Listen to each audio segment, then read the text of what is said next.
like structure composed of dust, gas, and other debris. Friction constantly moves the disk's material inward toward the event horizon. Light also comes from jet streams, which propel matter outward along the disk's north and south poles. Myth 2. All black holes are about the same size. Black holes actually come in several different sizes, which are defined by their mass. Small black holes are usually the result of a relatively short and violent collapse of a star. Recent work suggests that intermediate black holes are found in the nuclei of some active galaxies. Supermassive black holes, on the other hand, are found at the center of nearly every galaxy. Dr. Dan Evans, an astrophysicist at NASA headquarters, says, "There's a direct relationship between the beginning of supermassive black holes and the beginning of their corresponding galaxy. This strongly suggests the two were born about the same time and slowly grew in size together over billions of years." Myth 3. If you get within a few thousand miles of a black hole, its supergravity will pull you into its center.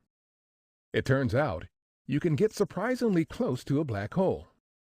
If you approached a black hole with a mass equal to our sun's, for example, you could get as close as tens of miles.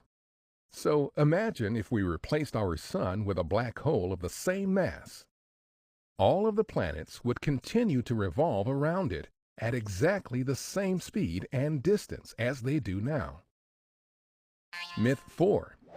Once inside a black hole, nothing ever comes out. Nope. It turns out that radiation can escape from a black hole. One of Stephen Hawking's contributions was a theory that a black hole is not so dense in a quantum mechanical sense. The slow leak of what's now known as Hawking radiation would, over time, cause the black hole to simply evaporate. The image from the Event Horizon Telescope confirmed what Albert Einstein's general theory of relativity predicted over 100 years ago, that a black hole's form is that of a perfect circle. And as scientists learn even more about the properties of this gigantic cosmic mystery we call a black hole, they'll be able to puncture even more myths. To hear more true tales about black holes and other mysteries of the cosmos, visit science.net.